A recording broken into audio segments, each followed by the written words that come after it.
Assalamualaikum warahmatullahi wabarakatuh. Selamat pagi Bapak Ibu guru sekalian, rekan-rekan guru dari SMP Negeri 76 Jakarta. Selamat pagi, salam sejahtera untuk kita semua. Salam dan bahagia Bapak Ibu. Pertama-tama marilah kita panjatkan puji syukur kehadirat Allah Subhanahu wa taala yang telah begitu banyak memberikan nikmat kepada kita. Di antaranya nikmat iman, nikmat Islam, dan nikmat kesempatan sehingga kita bisa berkumpul di ruang perpustakaan SMP 76 ini dalam keadaan yang sehat dan bahagia. Bapak Ibu sekalian, pada hari ini izinkan saya, Aditya Dovi Erlangga, untuk memberikan aksi nyata. Jadi Bapak Ibu dalam program pendidikan guru penggerak itu ada yang namanya berbagi aksi. Jadi ilmu-ilmu yang sudah didapatkan kurang lebih 2 bulan lebih ini itu harus didiseminasikan kepada sesama rekan guru di sekolah. Jadi seperti itu. Nah, untuk mempersingkat waktu, acara selanjutnya ada sambutan dari Bapak Kepala Sekolah yang kebetulan hari ini berhalangan hadir dan mungkin bisa diwakili oleh Bu Tri selaku Wakil Kepala Sekolah Bidang Sarana dan Prasarana. Kepada Bu Tri kami persilakan.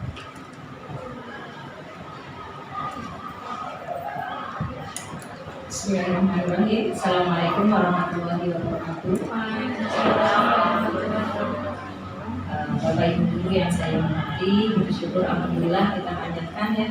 Kita dapat berkumpul di sini untuk mengikuti pengimbasan ya, aksi nyata dari Bapak Aditya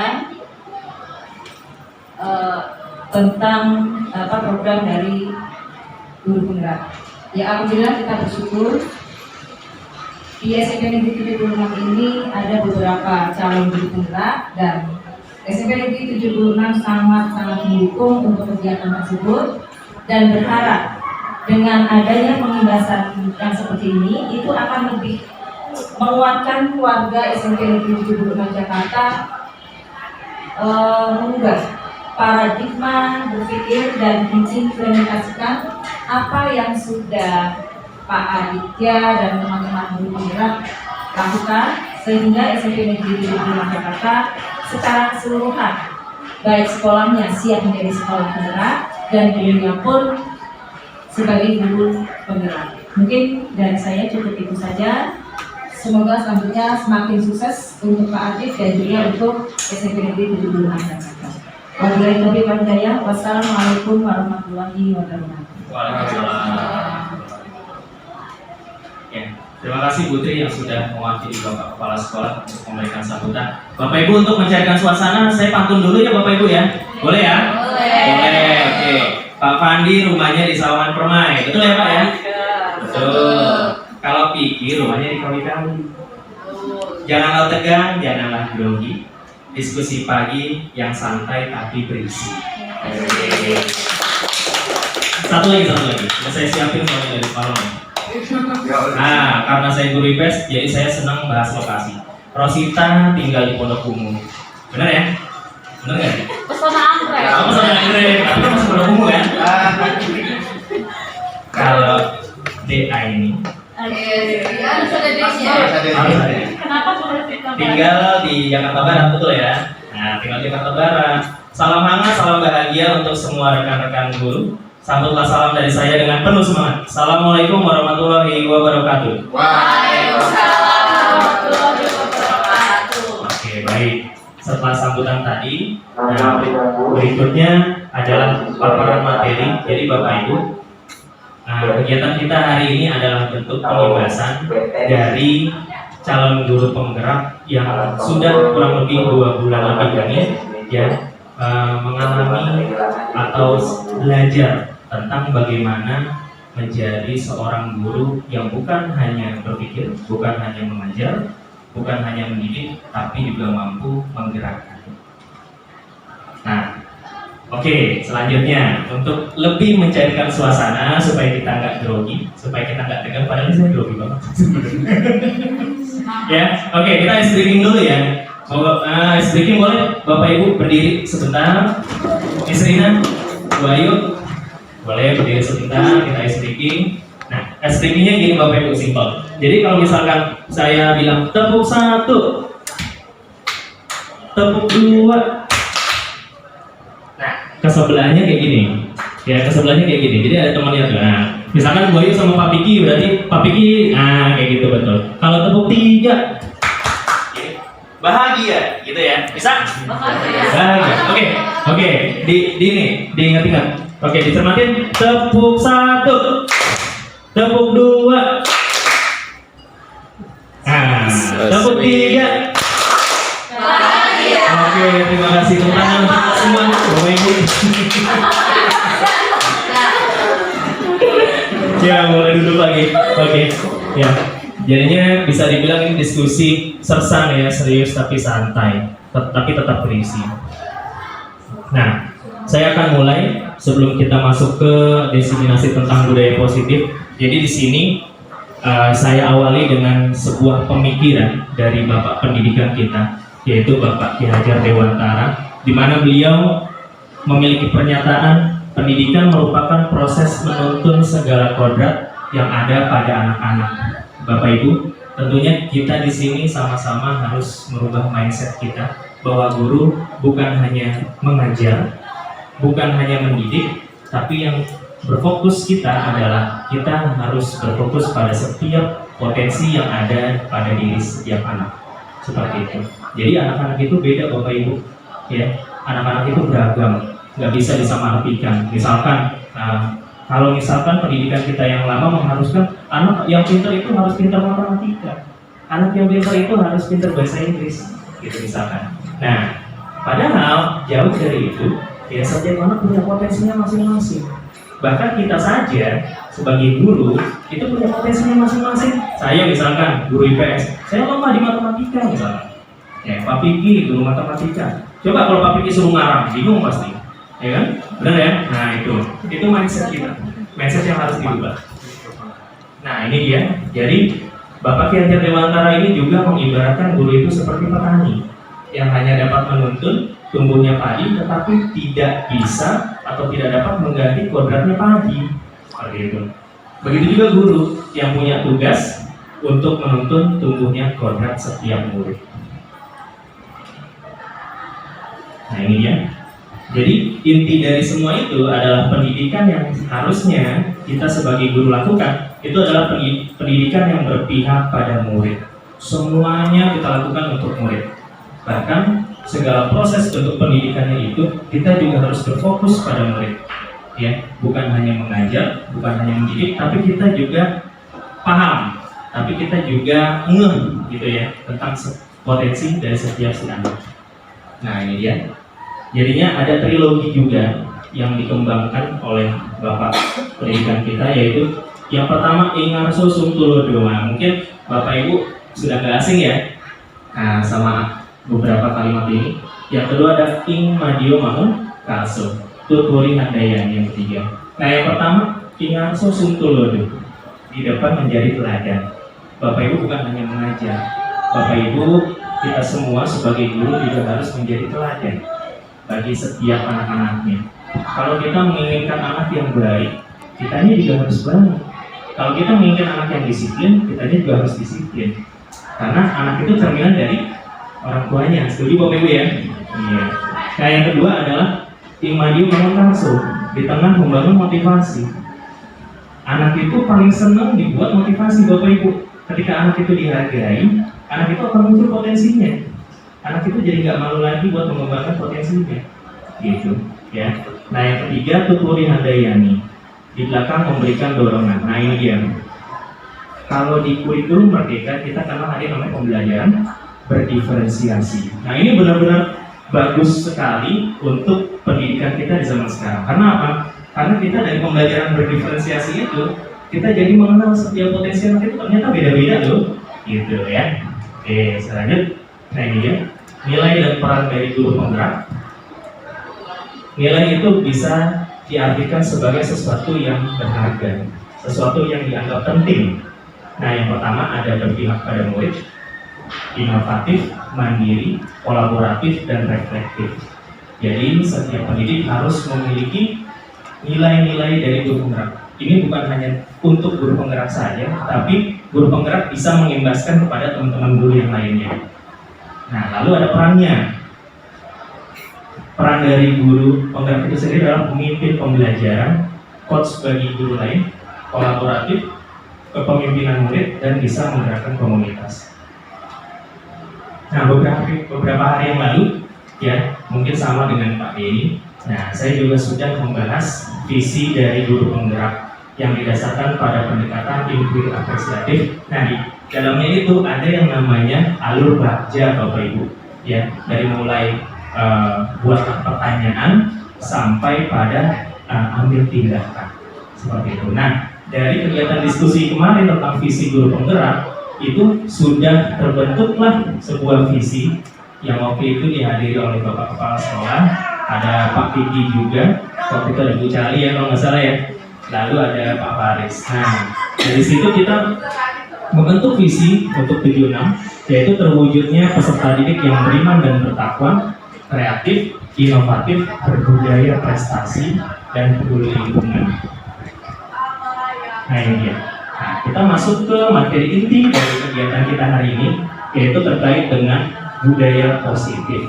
Nah, untuk materi ini nanti ada beberapa step yang nanti kita akan lalui. Yang pertama terkait dengan disiplin positif, kedua kebutuhan dasar manusia, tiga motivasi perilaku manusia, keempat posisi kontrol dulu, dan yang kelima segitiga restitusi, dan yang terakhir adalah keyakinan kelas. Sebelum kita masuk ke tahapan yang tadi, kita harus tahu dulu tentang budaya positif itu sebenarnya apa. Ya, budaya positif itu adalah nilai-nilai dan kebiasaan-kebiasaan di sekolah yang berpihak pada murid, ya, agar mereka dapat berkembang menjadi pribadi yang mempunyai karakter sesuai dengan profil belajar Pancasila. Nah, dalam budaya positif ini, salah satunya ada yang pertama disiplin positif. Disiplin positif, mungkin guru bahasa Indonesia ya, Bu Ita, Bu Ayu ya. Nah, benar Bu, kata disiplin kayak gini? Ya, seperti ini benar ya? Nah, kata disiplin sering dihubungkan dengan hukuman, ya. Kalau kamu melanggar, kamu harus dihukum. Kamu telat, kamu dihukum. Nah, itu pembelajaran kita tuh sebelumnya, ya. Padahal sesungguhnya zaman sekarang itu berbeda, Bapak Ibu. Karena belajar tentang disiplin positif itu tidak harus memberikan hukuman, gitu ya. Justru itu adalah salah satu alternatif yang harus dihilangkan.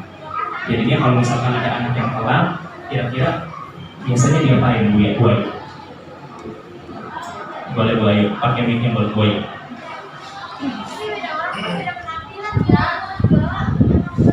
Kalau di sini, kalau pengalaman kita ya beda ya, berdua ya. Suruh olahraga dengan mencabut rumput. Itu kan Oke, kalau ada yang telat ya, berarti kalau ada yang telat olahraga suruh cabut rumput. Nah, apakah itu bermasalah? Nah, nanti kita bisa bahas di pada saat setelah ini, setelah disiplin positif. Nah, selanjutnya tujuan kita sebagai pendidik apa sih Bapak Ibu? Yaitu menciptakan murid-murid yang memiliki disiplin diri sehingga mereka bisa berperilaku dengan mengacu pada nilai-nilai kebaikan universal. Jadi Bapak Ibu, ketika ada murid yang salah jangan langsung dihukum Bapak Ibu. Ya, kalau misalkan kita sebagai guru tahu ada murid yang salah, kita harus tahu dulu. Ya, kita harus ada di posisinya dia dulu. Kita ketika dia salah, kita harus tahu dulu salahnya ini karena apa. Nah, ketika dia sudah tahu salahnya karena apa, langsung kita berikan kesempatan supaya dia bisa mengubah perilakunya sendiri. Ya, karena setiap orang itu hanya butuh sentuhan, gitu. Ya, kalau misalkan langsung dihukum, anak itu nggak bakal jerah. Besoknya pasti dia bakal melanggar juga. Itu Bapak Ibu. Ya. Nah, nilai kebajikan selanjutnya. Nah, nilai kebajikan itu sudah pas dan tepat ada di profil pelajar Pancasila yang punya 6 dimensi. Ya, salah satunya ada berkebinekaan global, bergotong royong, kreatif, bernalar kritis, mandiri, beriman, dan juga bertakwa kepada Tuhan Yang Maha Esa. Nah, ini Bapak Ibu yang tadi saya bilang. Jadinya kita sekarang membahas tentang hukuman, konsekuensi, dan restitusi. Ada kata yang mungkin asing Bapak Ibu? Enggak. Pak Piki mungkin udah tahu semua nih ya, Pak Piki ya. Udah tahu semua ya Bu. Restitusi. Jarang didengar. Bu Ayu, Bu Febri? Sama. Bu Novita? Sama. Nah, dalam tahapan ini kita berbagi ya Bapak Ibu ya, kita berbagi pengalaman. Kalau misalkan hukuman dan konsekuensi, kira-kira perbedaannya apa sih Pak Piki? Menurut Pak Piki? Boleh pakai mic-nya Pak Piki? Supaya terdengar suaranya. Silakan Pak Piki, mungkin bisa berbagi pengalaman. Sepengetahuan saya, hukuman itu biasanya langsung gitu. Jadi apa yang dipikirkan oleh guru itu langsung terucap dan akhirnya dilaksanakan oleh siswa dan kurang tahu itu dampaknya. Kalau konsekuensi biasanya itu terencana gitu. Guru udah tahu menimbang baik buruknya dari konsekuensi yang diberikan. Oke, tepuk tangan dulu untuk Pak Piki. Ya, itu pengalaman dari Pak Piki. Coba sekarang mungkin Bu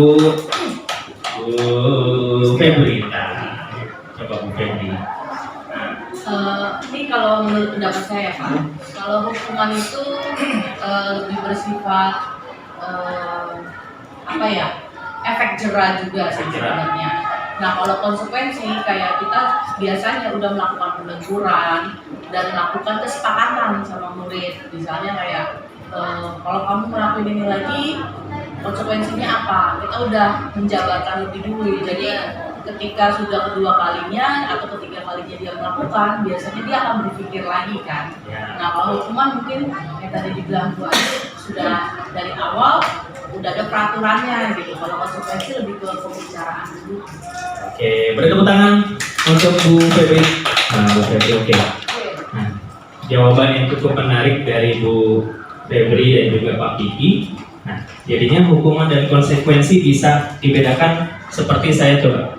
Saya akan memberikan contoh. Kalau misalkan Bapak Ibu pada saat jam matematika siswa telat datang ke kelas, lalu Pak Piki memberikan hukuman, memberikan sanksi berupa jalan jongkok dari koridor satu ke koridor yang lain.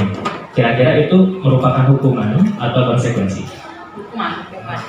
Hukuman. Istrinya? Dua-duanya. Istrinya? Kalau dari awal sudah diomongin. Hukuman atau konsekuensi?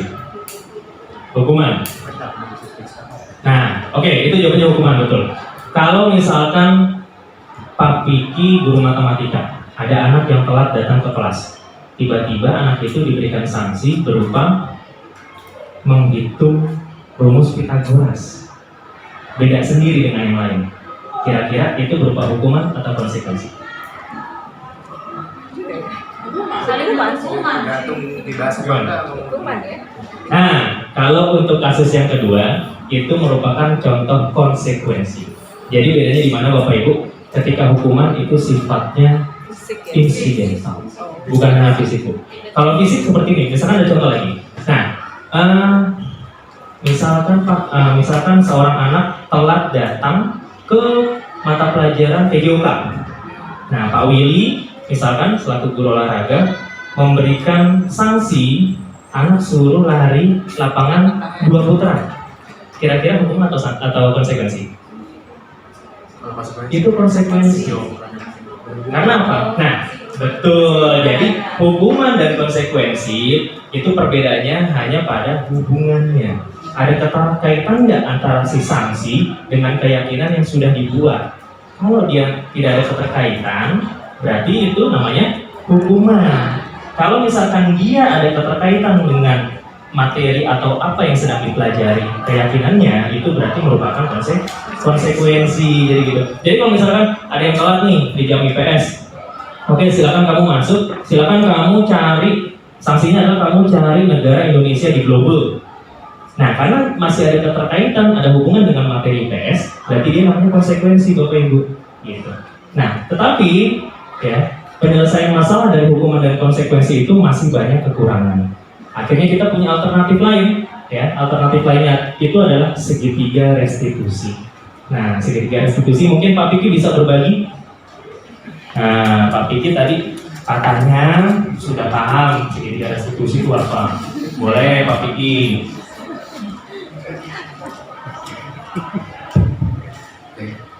Untuk restitusi itu setahu saya, misalkan ada siswa yang terlambat di ujian saya suruh masuk dulu. Ya. nggak langsung saya dukung. Saya masuk dulu, kemudian selama pembelajaran berlangsung tetap mengikuti pembelajaran. Mungkin pada saat di akhir nanti anaknya saya panggil, gitu. Kira-kira kemarin kenapa kamu bisa terlambat? Kendala apa yang kamu alami? Kemudian kira-kira bagaimana sih kamu mengatasi solusi itu? Menurut saya seperti itu gitu. Jadi Ya. kita saling mencari solusi satu sama lain gitu. Oke. Cukup Pak Piki. Oke, bertepuk tangan lagi buat Pak Piki. Ya, bertepuk tangan. Ya, luar biasa Pak Piki memang pengalamannya. Jadi segitiga restitusi itu betul ya. Benar apa yang dipaparkan tadi oleh Pak Piki. Jadi segitiga restitusi itu merupakan gambaran penyelesaian masalah dengan beberapa tahapan tadi seperti yang Pak Piki bilang. Nah, cuma hanya saja perlu teori di situ. Nah, ini yang sudah saya dapatkan di program guru penggerak itu. Segitiga restitusi, bagaimana sih kita bisa menyelesaikan setiap kasus anak-anak ya yang bermasalah ini dengan bijak. Nah, intinya itu. Jadi ketika anak yang salah ya langsung kita hukum Bapak Ibu. Kita harus menstabilkan identitas. Ya, di tahapan pertama segitiga restitusi itu ada menstabilkan identitas. Kita harus tahu alasannya dulu. Kita harus menjadi dia dulu yang sedang melanggar. Ya, misalkan Piki murid saya misalkan dia datang telat ke kelas saya tanya dulu kenapa Piki telat, gitu kan. Nah, terus misalkan dia pasti punya alasan lah, gitu kan. Nah, yang kedua yang saya tanya, oke, kalau misalkan kamu telat gara-gara bantu ibu kamu, kalau Pak Adit ada di posisi itu, Pak Adit juga bakal bantu ibu dulu, baru Pak Adit bisa masuk sekolah walaupun Pak Adit telat, gitu. Nah, itu kita masuk ke tahapan menstabilkan identitas. Nah, yang kedua ada yang namanya validasi masalah. Kita harus tahu juga alasan dari si anak ini melanggar aturannya itu seperti apa. Jadinya Piki pasti punya alasan kenapa Piki melanggar aturan di sekolah. Nah, kita harus tahu juga, kita harus terbuka juga sama si anak. Karena kalau kita main hukum aja, kita tanpa tahu alasan dia melanggar itu, ya kita juga salah Bapak Ibu. Kita nggak bisa mengajarkan anak untuk bisa tahu dan sadar akan kesalahannya. Dan yang ketiga terakhir, ya kita itu harus memberikan keyakinan kepada dia. Lalu keyakinan apa yang sudah Piki langgar ketika Piki datang telat ke sekolah? Gitu. Jadinya keyakinan untuk bersikap disiplin. Nah, ketika dia tahu apa yang dia permasalahkan, bagian keyakinan mana yang dia salahkan atau dia langgar, maka dia nantinya akan bisa mencari solusinya sendiri. Nah, harapan dari segitiga restitusi seperti itu. Ketika ada masalah pada murid, kasus pada murid, murid bisa menyelesaikan masalahnya sendiri. Ya, seperti itu Bapak Ibu. Nah, ini dia. Selanjutnya kita akan membahas tentang kebutuhan dasar manusia. Nah, ini ada kaitannya juga mengapa setiap anak itu harus melakukan pelanggaran, kesalahan.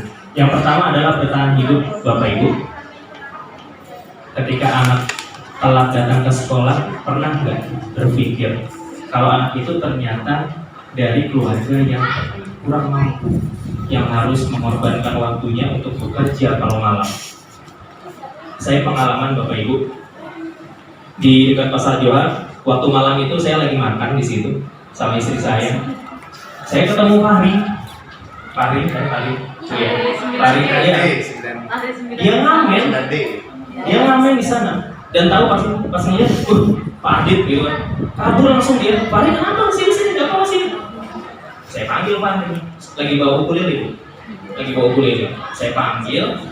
Nah, saya ajak ngobrol, kamu ngamen kalau malam gitu? Iya Pak, kenapa? Gitu. Saya nggak bisa jajan kalau saya nggak ngamen Pak. Ibu saya nggak punya uang. Nah, ternyata dari sekian kasusnya dia di sekolah, ternyata dasar kebutuhannya dia adalah yang pertama ini, bertahan hidup. Dia nggak bisa jajan kalau dia nggak ngamen Bapak Ibu. Nah, kita nggak tahu loh kalau kita nggak ketemu dia gitu kan, kita nggak tahu masalahnya dia loh gitu. Nah, yang kedua ada yang namanya kasih sayang dan rasa diterima. Bapak Ibu, anak paling senang deh kalau dihargai. Betul ya Bu Ayu ya? Kamu pintar banget anak-anak ya, kamu pintar banget Piki misalkan. Itu anak murid yang namanya Piki itu pasti senang banget kalau dibilang kayak gitu. Pasti dia langsung termotivasi, langsung terbakar dia motivasinya, itu pasti. Ya. Nah, yang selanjutnya ada penguasaan dan kebebasan. Nah ini yang mungkin kebutuhan dasar yang hampir paling banyak ada di sekolah kita, ya. Makanya ada yang namanya pembulian. Bagaimana si anak ini ingin banget ya, pengen banget menguasai teman-temannya, ya. Nah secara nggak langsung kalau kita kalau kita peka, ternyata si anak ini model kayak siapa? Fasya, terus siapa lagi? Bintang, terus si Rizky Okta yang di atas tuh. Nah terus ada siapa? Bim. Kalau Bim itu masuk yang ini nih, Bu Ita. Nah rasa diterima. Ketika Bim itu dihargai, saya pernah di kelas 9 gitu. Bim itu lagi biasa lah ya, nggak mau belajar, tidur-tiduran. Saya tanya, Bim kamu maunya belajar apa? Nggak mau belajar Pak. Pasti kamu kesini tujuannya mau belajar kan? Iya Pak. Nah, terus dia duduk lagi, coba kamu pengennya belajar apa? Kebetulan materi kita waktu itu tentang penelitian sosial. Pak, saya tuh pengennya tuh nggak belajar, tapi bareng-bareng sama teman. Nah, bingung kan? Nggak pengen belajar, tapi pengennya bareng-bareng sama teman. Ternyata dia tuh punya kasih sayang, rasa diterima, tapi dia juga punya penguasaan. Bagaimana si anak ini bisa menguasai teman-temannya, ya, dan dia merasa itu enjoy. Gitu. Nah itu berarti potensinya BIM itu ada di penguasaan dan juga rasa diterima. Nah kalau anak udah nggak diterima Bapak Ibu di kelas anak itu bakalan males, ya bakalan acuh, nggak enak nih sama bapak ini, nggak enak nih sama ibu ini, nggak jelas, pasti kita digituin. Nah selanjutnya adalah kesenangan. Nah ini kodrat dari setiap anak itu adalah senang Bapak Ibu, senang. Makanya kalau misalkan ada anak yang lari-larian pas jam istirahat itu jangan diomelin Bapak Ibu. Kita tanya dulu, ya, nah kenapa lari-larian? Mungkin dia memang kurang gerak di rumah, ya bisa jadi. Ya udah lihat. Nah kurang gerak dia lari-larian di jam istirahat, nggak masalah, nggak apa-apa. Dipanggil aja Putri ya. Jadi jangan langsung dimarahin Bapak Ibu, gitu ya. Nah jadi seluruh tindakan manusia itu memiliki tujuan tertentu. Semua yang kita lakukan adalah untuk mendapatkan apa yang kita inginkan. Biasanya seperti itu Bapak Ibu. Jadi kita egois nih. Guru ini egois gitu. Jadi kalau misalkan melihat anak salah langsung disalahin. Ketika gurunya datang telat ke kelas, mau nggak diomelin? Nggak mau pasti ya, nggak mau pasti. Nah itu dia, kita harus bercermin juga. Nah, ketika kita mendapatkan apa yang kita inginkan, sebetulnya saat itu kita sedang memenuhi satu atau lebih dari salah satu kebutuhan dasar kita. Jadi setiap anak itu juga punya kebutuhan dasar Bapak Ibu. Kita harus paham. Sama dulu kalau kita masih sekolah, masih anak-anak juga kan kayak seperti itu ya, Wahyu ya. Kita dulu tuh saya sering banget makan. Jadi saya dulu istirahat zuhur di sekolah SMP dulu. Jadi saya gunakan waktunya itu jajan dulu baru sholat. Karena apa? Karena kalau lagi sholat bu guru tuh nggak bakalan ngomel, ya kan? Orang saya lagi sholat tuh bu, gitu kan? Nah itu dia. Dan ternyata itu sekarang dipraktekkan sama anak-anak kita. Gitu. Jadi mereka jajan dulu 5 menit kemudian, 5 menit sebelum bel masuk itu anak-anak baru sholat. Nah itu jadi masalah, gitu ya? Gak apa-apa. Lanjut, nah ini dia. Nah ini nanti saya minta tolong Bapak Ibu kita pakai sticky note. Nah, tadi sticky note. Nah, coba Pak Piki dibagiin satu-satu. Nah, jadi nanti silakan Bapak Ibu tulis di sticky note itu. Kira-kira selama kita sudah menjadi guru, posisi kontrol apa sih yang sering kita lakukan di kelas? Nah, seperti itu. Boleh pilih lebih dari satu boleh. Misalkan kita menghukum sama teman, misalkan boleh, gitu ya. Nah.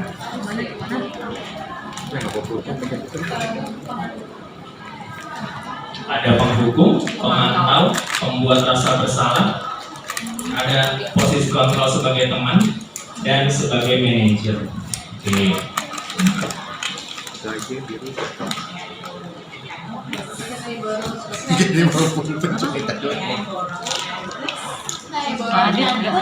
Nih pulpennya Miss Lina nih, saya bawa nih. Yes, kan sama Gue nyontek. Dipilih. Just one. Just one. Ini satu. Boleh lebih. Boleh lebih dari satu. Ini posisi kontrol yang udah pernah kita lakukan. Yang sering dilakukan. Yang semuanya sih.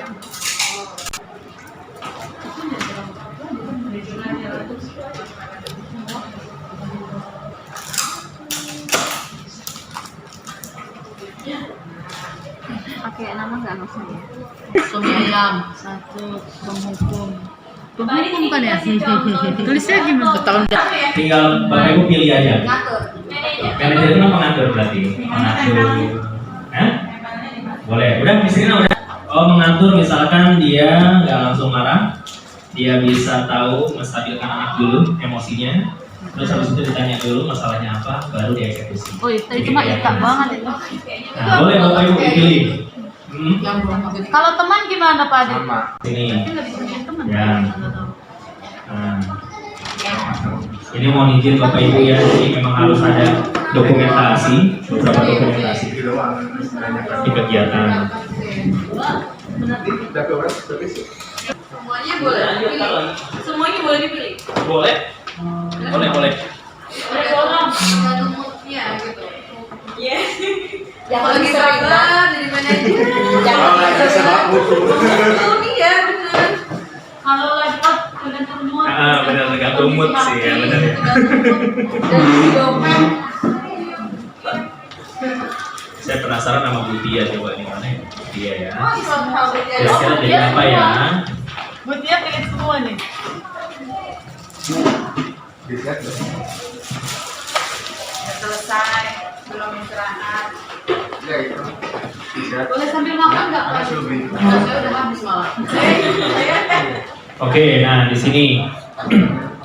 sini ada beberapa pilihan, ada 5 pilihan Bapak Ibu tentang posisi kontrol kita sebagai guru yang sering kita lakukan di kelas. Mungkin kita berbagi pengalaman kali ya, dari mulai Bu Aini, coba Bu Aini. Bu Aini. Bu Aini pilihnya apa Bu Aini? Saya pilihnya teman, pemantau, dan manajer. Nah, boleh sedikit diceritain kenapa pilih teman apa segala macam? Kenapa pilih teman? Karena sebagai tempat curhatnya anak-anak mungkin Pak kalau teman. Oke. Ya, terus Oke. kalau udah itu aja. Udah itu aja, oke. Beri tepuk tangan buat Bu Aini. Ya. Boleh sekarang dicari.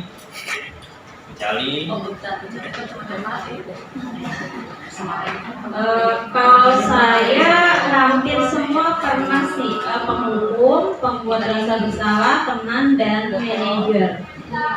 Kalau pemantau saya nggak bingung. Nah, pemantau tuh apa ya, gitu ya?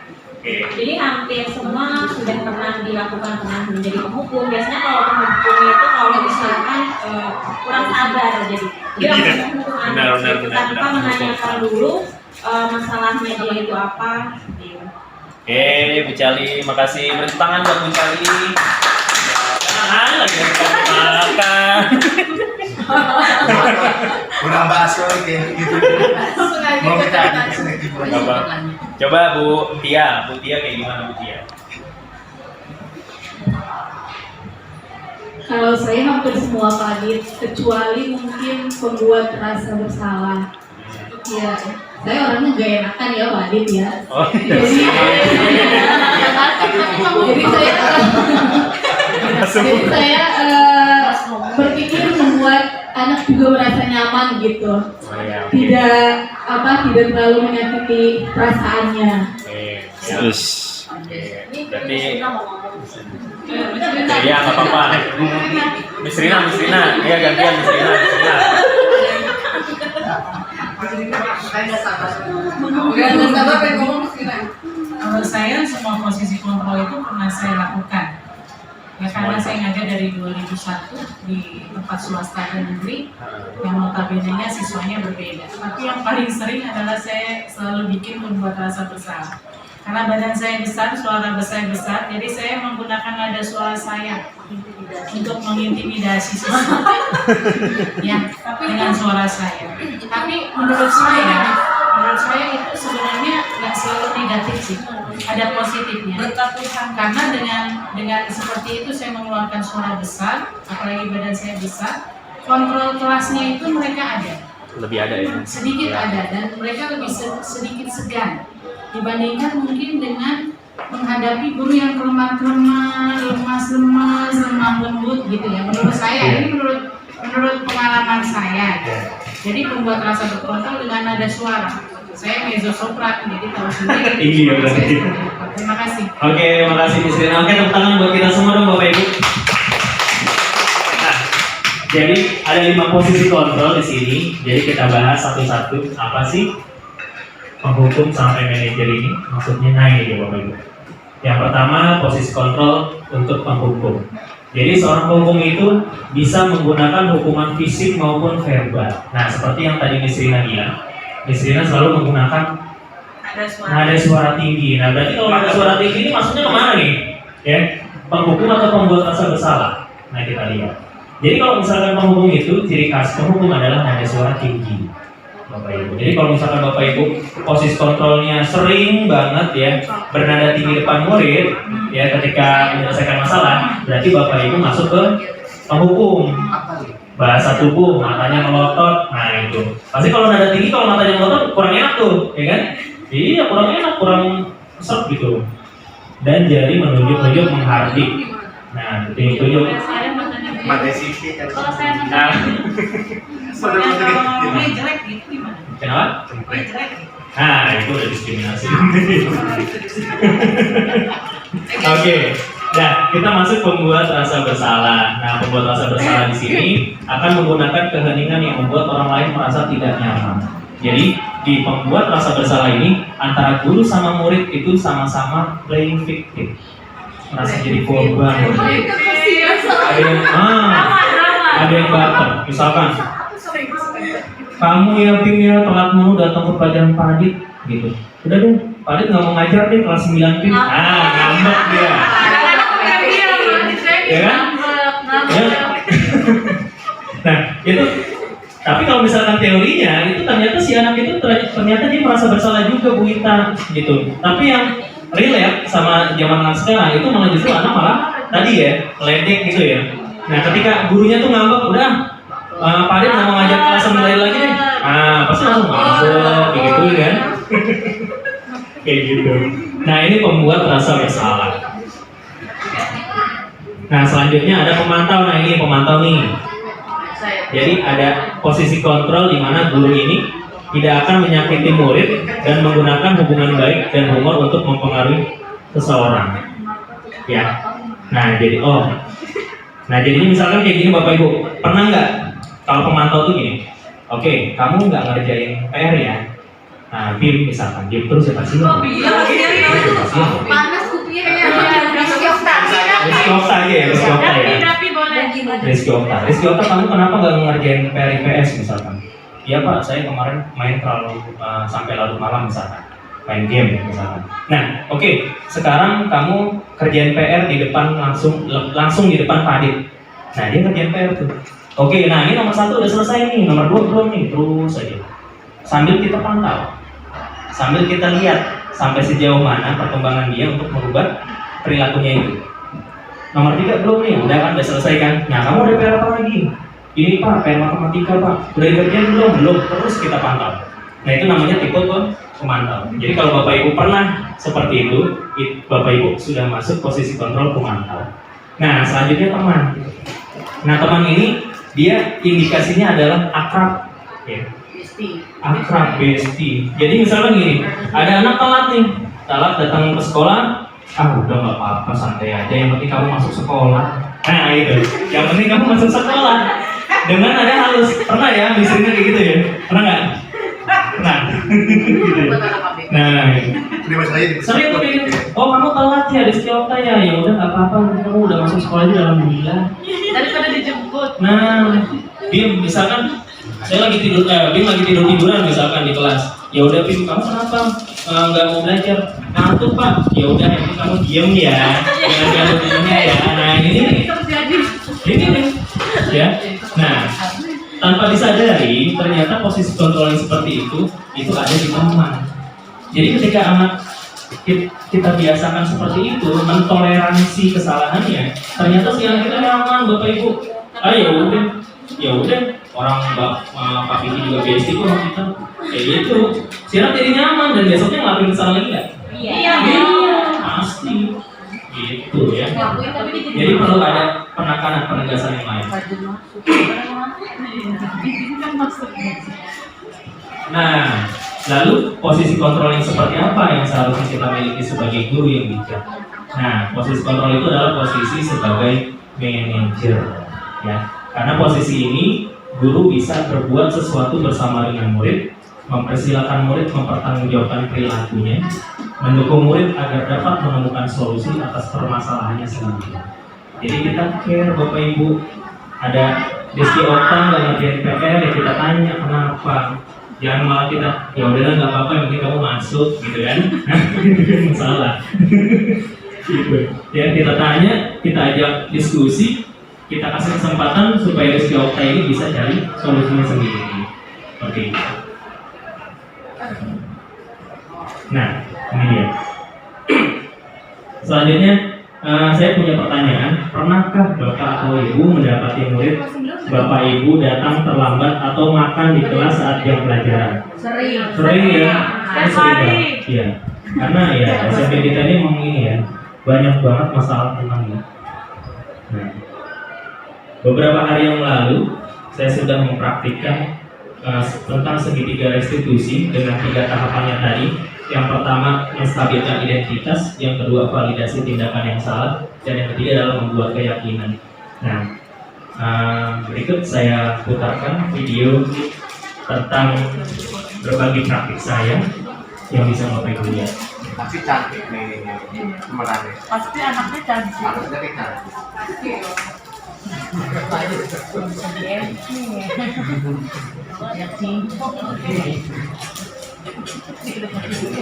Kan dia cantik.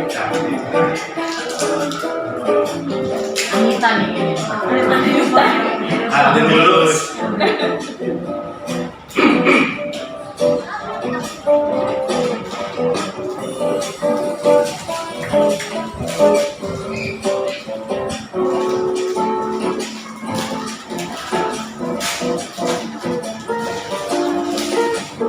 Kemudian waktu istirahat kelas 8 sudah selesai.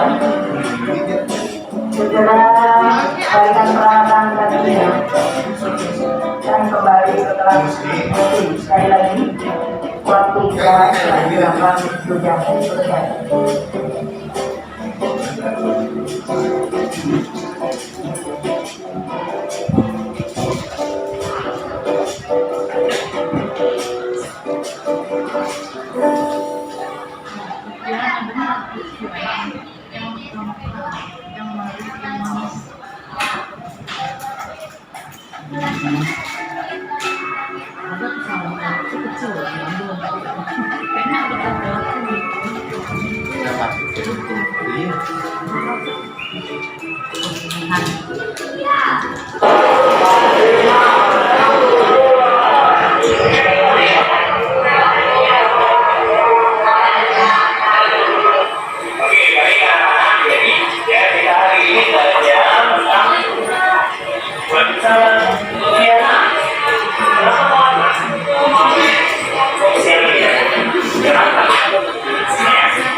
Assalamualaikum, selamat siang Lutfiana. Lutfiana tahu kalau dipanggil ke sini untuk apa? Nah, jadinya Pak Adit minta waktu sedikit ya Lutfiana ya. Pak Adit mau bahas kejadian di kelas tadi pagi saat kamu dan telah datang ke sekolah pada waktunya pelajaran IPS. Nah, kalau Pak Adit boleh tahu, Lutfiana udah berapa kali ya? Sama Bisa sering melupakan bersama. Oh, nah menurut kamu datang ke sekolah terlambat itu suatu kesalahan bukan? Iya ya, baik. Nah berbuat kesalahan itu adalah hal yang biasa Lutfiana sebagai manusia yang tidak pernah luput dari suatu kesalahan. Nah karena setiap manusia pasti pernah punya kesalahan. Nah yang terpenting kita jadikan kesalahan itu sebagai pembelajaran kita loh. Ya, untuk bisa lebih disiplin ke depannya. Paham ya Lutfiana ya? Baik Lutfiana, sekarang kita cari solusinya bersama ya Lutfiana. Iya, Pak. Lutfiana sering datang terlambat ke sekolah pasti ada alasan. Pak Adit boleh tahu alasannya apa? Karena saya sering tidur larut malam, Pak. Saya suka main handphone tanpa batas waktu dan tidur di atas jam 12 malam. Jadi saya suka bangun kesiangan. Baik, nah Lutfiana masih ingat keyakinan kelas kita yang sudah pernah kita sepakati? Tahu, Nah, kalau terlambat masuk sekolah itu sesuai dengan keyakinan kelas yang pernah kita buat nggak? tidak. Tidak ya. Nah, menurut Lutfiana keyakinan kelas apa yang sudah kamu langgar? Keyakinan kelas untuk istimewa, Pak. Oke, menurut Lutfiana disiplin waktu itu perlu nggak? Penting nggak sih buat kamu? Penting, Pak. Karena kalau saya disiplin datang ke kelas, saya bisa menghargai waktu. Nah, betul sekali. Nah, disiplin waktu itu adalah cara kita untuk menghargai waktu, Lutfiana. Banyak manfaat ketika kita disiplin. Salah satunya adalah tugas menjadi tidak menumpuk dan kita bisa belajar untuk peduli dengan sesama, ya. Nah, Ya, Pak. Saya sangat menyesal. Saya sering terlambat datang ke kelas. Saya mohon maaf dan saya tidak akan mengulanginya lagi. baik, Gus, ya. Kamu sudah berbuat baik dengan meminta maaf dan menyadari kesalahan kamu. Nah, menurut kamu, apa yang harus kamu lakukan? Ya, supaya kamu tidak terlambat lagi datang ke sekolah. Saya akan tidur di awal supaya saya tidak telat datang dan datang ke sekolahnya lebih tepat waktu. Baik, nah baik Lutfiana, kamu sudah bisa menemukan solusi dari masalah ini ya. Dan Bapak juga akan berkomunikasi dengan orang tua kamu supaya kamu tidak terlambat lagi datang ke sekolah ya. Nah, sekarang silakan Lutfiana kembali ke kelasnya lagi, melanjutkan kegiatan belajarnya ya. Oke, terima kasih, Pak. Ya, sama-sama Lutfiana. Assalamualaikum warahmatullahi wabarakatuh. Nama saya Lutfiana dari kelas 8. Terima kasih Pak Adit sebagai guru dan wali kelas saya sudah berdiskusi dan mencari solusi atas kesalahan yang saya perbuat. Saya berjanji tidak akan main HP sampai larut malam lagi sehingga saya bisa datang ke sekolah tepat waktu pada waktunya. Terima kasih. Wassalamualaikum warahmatullahi wabarakatuh. Panggilan untuk ketua kelas dan C dan T belum mengumpulkan kuantitas yang dituliskan.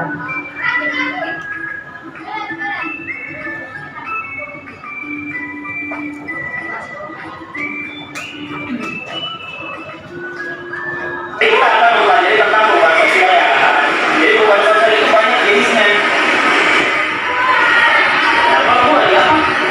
Kalau kamu makan, kalau kita jangan makan dengan para ya. Coba sekarang taruh dulu makanannya. Kita lanjut materi dulu. Ya Pak, sampai pamit dulu ya. Assalamualaikum ya Pak. Ya Pak tahu Pak dipanggil ke sini kenapa? Karena tadi saya makan di kelas pada saat pelajaran. Nah, Bapak tahu tidak? Kalau makan pada saat jam pelajaran itu perbuatan yang salah atau tidak? Iya, salah ya. Nah, Pak Adi tahu, makan itu adalah sebuah kebutuhan setiap manusia. Pak Adi juga kalau lapar seperti kamu, pasti Pak Adi masuk makan. Ya, tapi kita juga harus tahu di waktu kapan kita harus makan.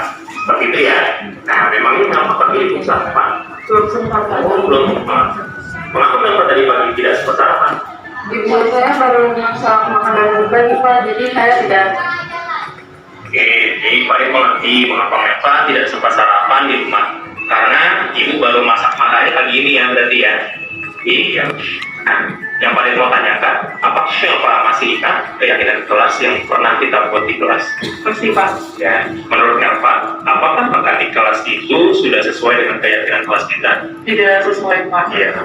Nah, menurut Meva, keyakinan kelas apa yang Meva langgar? Keyakinan kelas tentang menghargai dan menghormati Bapak Guru yang sedang bekerja. Nah, menurut Meva, menghargai dan menghormati Bapak Guru yang sedang bekerja di kelas itu penting tidak buat kamu? Penting Pak, karena kalau saya tidak bisa menghargai Bapak saat mengajar, saya akan lebih paham dengan materi yang Bapak ajar. Sekali menghargai Pak Adit saat mengajar IPS ya pas itu berarti kamu sudah menghargai diri kamu sendiri apa? Baiklah, saya akan belajar menghargai dan lebih menghormati guru saat mengajar di kelas. Saya berjanji tidak akan mengulangi kesalahan Ya, saya buat. ya bagus. Jadi kamu sudah berbuat baik ya hari ini dengan minta maaf dan menyadari kesalahan aku kenapa. Nah, menurut kamu, apa yang harus kamu lakukan supaya kamu tidak makan kembali saat Farid lagi mengajar di kelas? Saya akan makan telur tidak berikma dan membeli apel, sehingga saya memiliki waktu untuk sarapan telur dulu sebelum berangkat. Dan saya tidak akan berkas dan mengajar di kelas. Oke, baik dulu Pak. Alhamdulillah ya. Semoga ini bisa menjadi pengalaman yang bakal kamu lebih mempersiapkan diri dengan sebaik mungkin dan belajar menghormati guru kamu ketika kamu sedang mengajar di kelas. Nah, sekarang silakan yang Pak di kelas lanjutkan ajar ini ya. Terima kasih Pak. Assalamualaikum warahmatullahi wabarakatuh. Nama saya Zahra dari kelas 9C. Terima kasih Pak Adit sebagai guru IPS saya sudah berdiskusi dan mencari solusi atas kesalahan yang saya perbuat. Saya berjanji tidak akan makan di kelas saat jam pelajaran dan saya akan belajar untuk menghargai dan menghormati guru yang sedang mengajar di kelas. Terima kasih. Wassalamualaikum warahmatullahi wabarakatuh.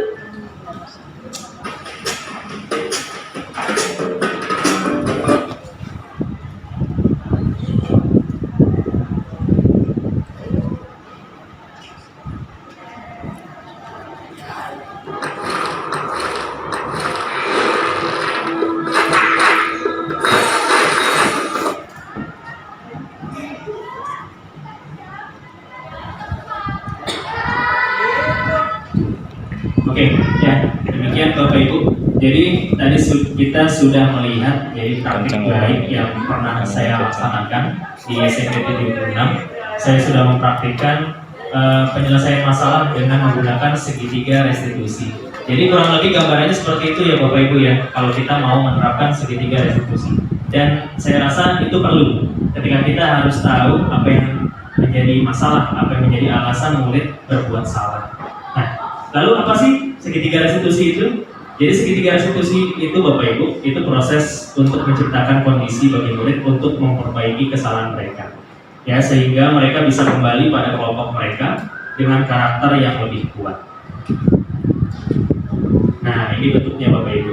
Jadi ada 3 tahapan. Di sini ada menstabilkan identitas, ya. Lalu apa yang kita bisa tanyakan pada saat menstabilkan identitas? Nah, kita bisa tanyakan atau kita bisa membuat pernyataan buat mereka yang berbuat salah. Setiap orang itu pasti pernah melakukan kesalahan. Jadi kita harus menjadi dia dulu yang berbuat salah. Kamu bukan satu-satunya yang pernah melakukan ini. Pak Adit juga pernah kok. Nah, itu dia.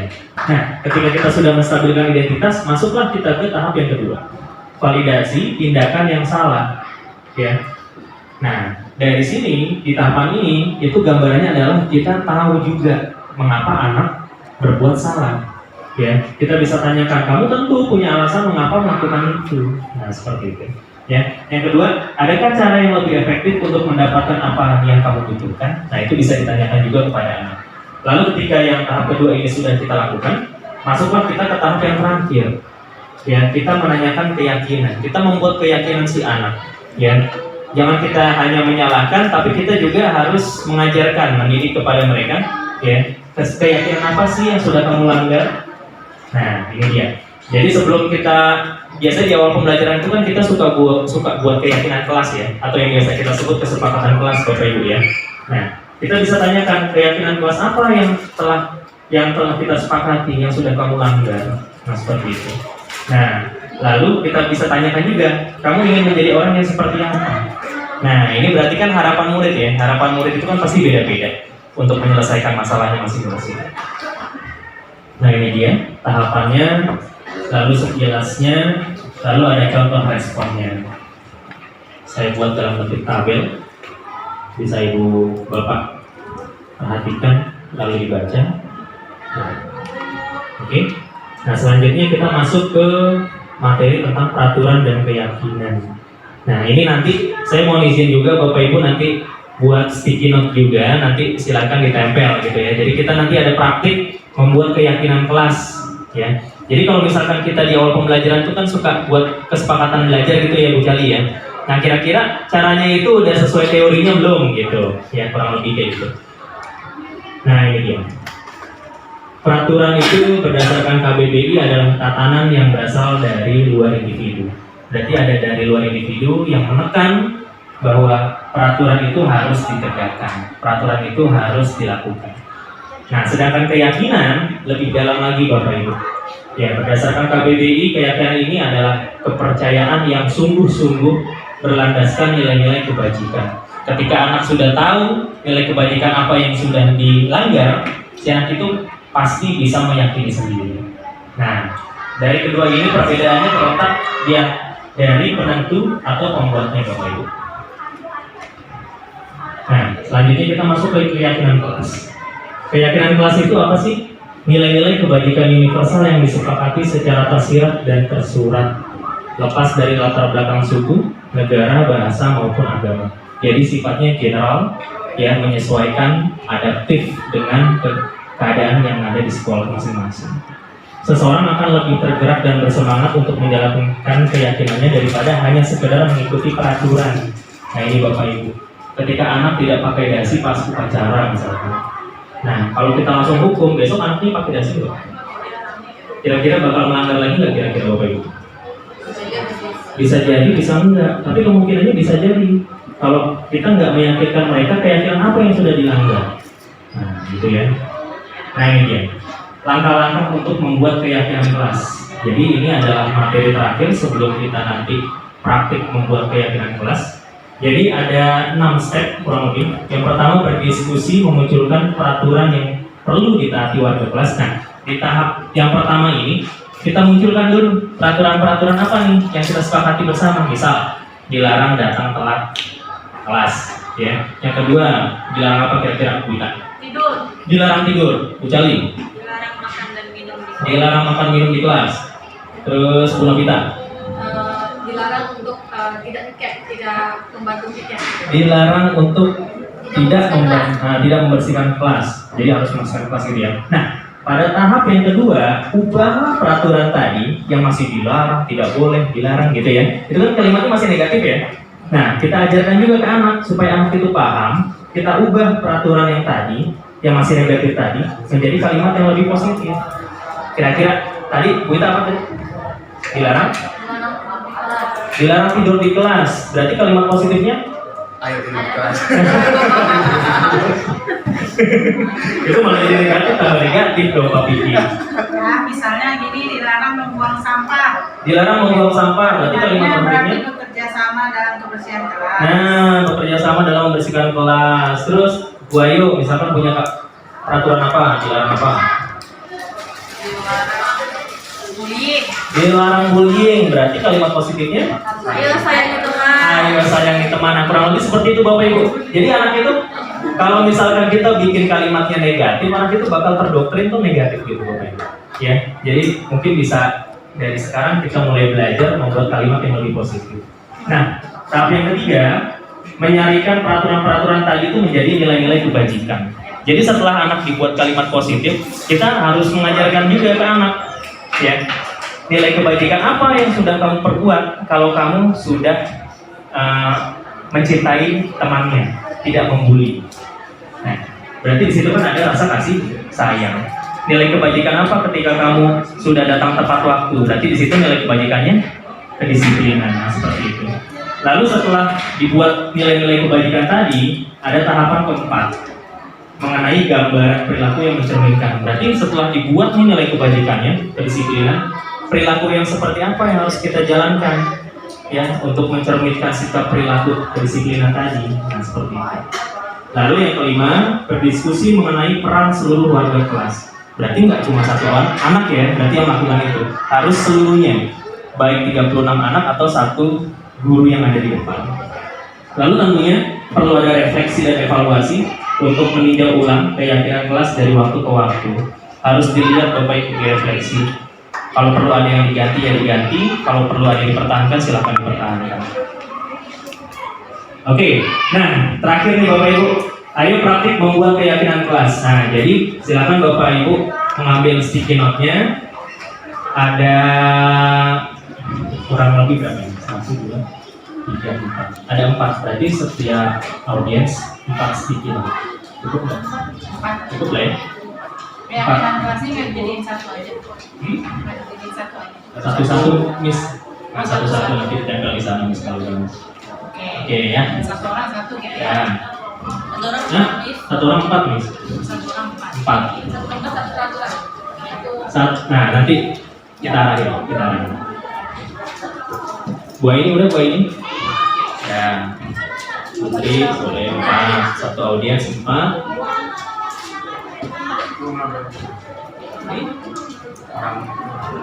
Ini.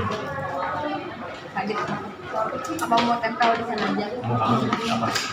Biar masih dikit. Oke, baik Bapak Ibu. Jadi setiap Bapak Ibu, setiap audiens memegang 4 sticky note. Nah, sticky yang pertama silakan Bapak Ibu tulis tentang peraturan yang tadi. Peraturan, nah ini memunculkan peraturan yang perlu ditaati.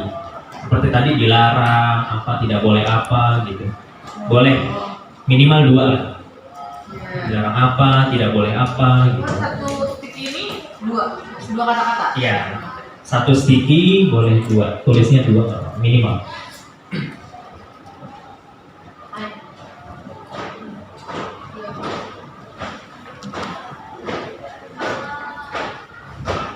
Boleh untuk refleksi mungkin Bapak Ibu gurunya yang menulis tidak boleh datang ke kelas telat misalkan.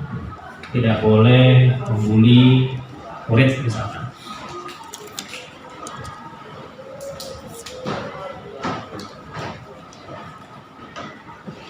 Nah, kalau misalkan sticky yang pertama sudah, kita masuk ke sticky yang kedua Bapak Ibu. Ya, sticky yang kedua. Nah, silakan Bapak Ibu mengubah peraturan-peraturan yang masih negatif tadi menjadi kalimat yang positif. Yang pertama yang dilarang gitu. Ya, gitu. Itu doang. Iya. Seperti itu. Bikin doang. Itu ya. Nak bandel. Dia ini loh anak. Lagi di syuting.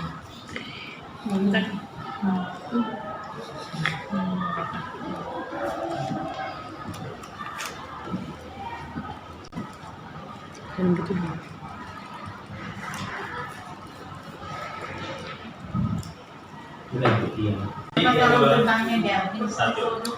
Oke, nah kalau sudah sticky yang kedua, kita masuk ke sticky yang ketiga.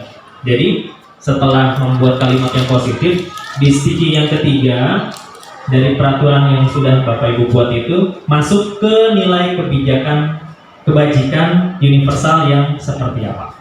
Misalkan datang ke kelas tepat waktu misalkan. Berarti nilai kebajikan itu kan kedisiplinan. Nah, seperti itu. Misalkan kalau masuk sekolah, misalkan masuk ke kelas itu harus dalam keadaan yang bersih, harus wangi misalkan. Nah, berarti itu nilai kebajikan universalnya berarti kebersihan, kesehatan gitu.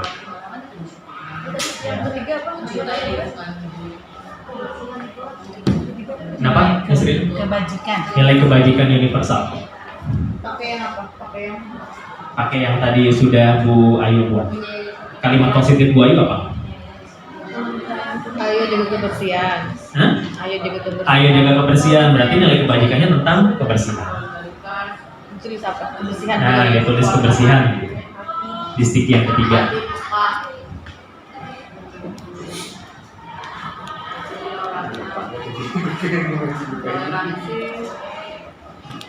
Nah, boleh itu toleransi. Ya, misalkan tidak boleh harus mencintai teman, tidak boleh membuli. Berarti masuknya nilai kebajikannya Kemanusiaan. kemanusiaan, solidaritas bisa. Oke, kalau sudah kita ke sticky yang keempat. Nah, kalau misalkan kita sudah membuat nilai kebajikannya, lalu perilaku yang seperti apa? Nah, perilaku yang seperti apa untuk mencerminkan nilai kebajikan itu? Pakai positif atau negatif? Positif. Positif. Nilai misalkan tadi datang tepat waktu berarti kan kedisiplinan. Nah, bagaimana perilaku yang mencerminkan kedisiplinan? Dalam tepat waktu dong, balik ke yang segitu. Bisa mungkin mempersiapkan diri dari rumah lebih awal.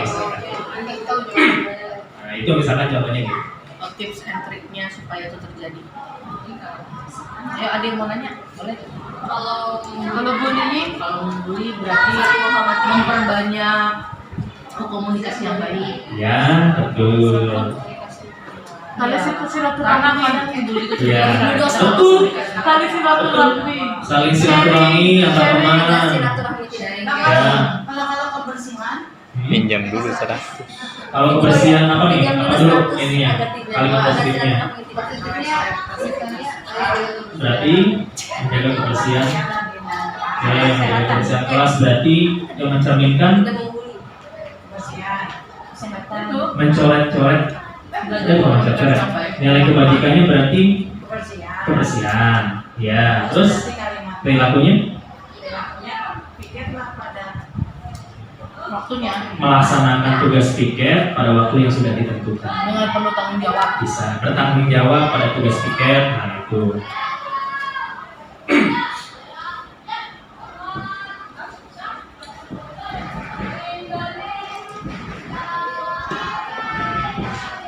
Itu cabut dulu. Mandang lucu.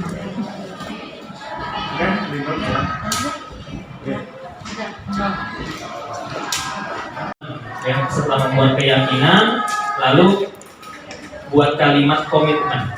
kalimat kerjasama. Ya, contohnya setelah kita merumuskan kebajikan universal, antara murid dan guru harus melakukan dengan sebaik-baiknya, misalkan kayak gitu.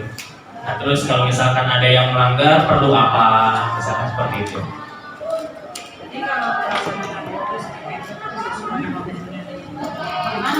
Berarti penguatannya di situ senantiasa melakukan tugas piket secara teratur, misalkan.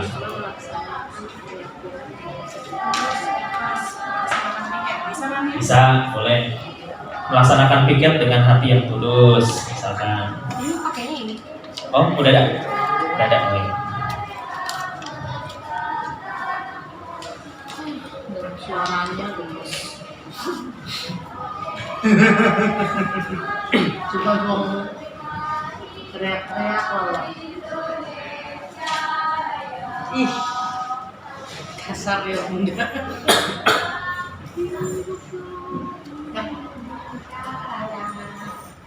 Oke, nah kalau sudah, boleh Bapak Ibu silakan ditempelkan. Nah, ini tergantung tadi. Nah, ini yang pertama, 2, 3, 4. Satu.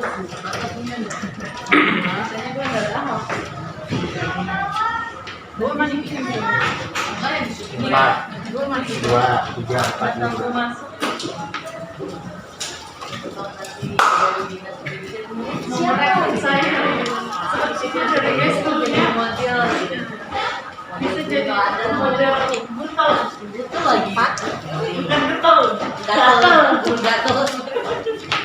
Kamu kan itu.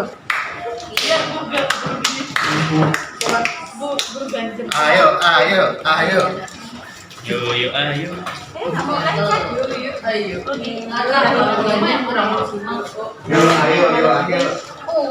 Ayo. Pasti habis. Ayo.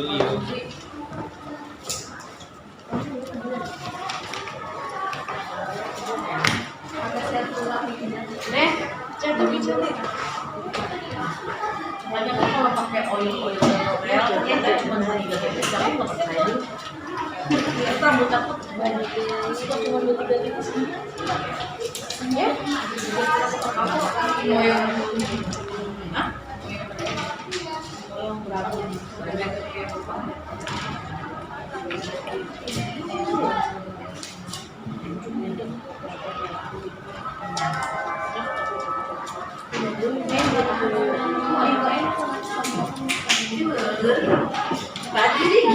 Nah, terakhir Bu Tia berarti.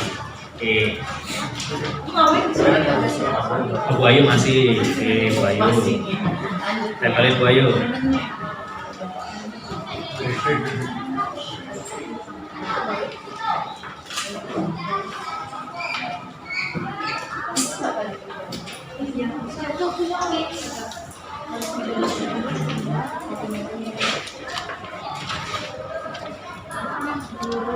Satunya di mana? 2, 3, sana mana? 1, 2, 3, 4, 5. Nah, ini 1 di sini gue. Nah.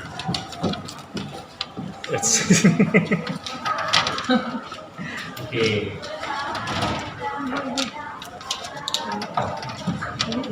Minggu tuh.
CGP Angkatan 9 SMP Negeri 76 Jakarta tergerak, bergerak,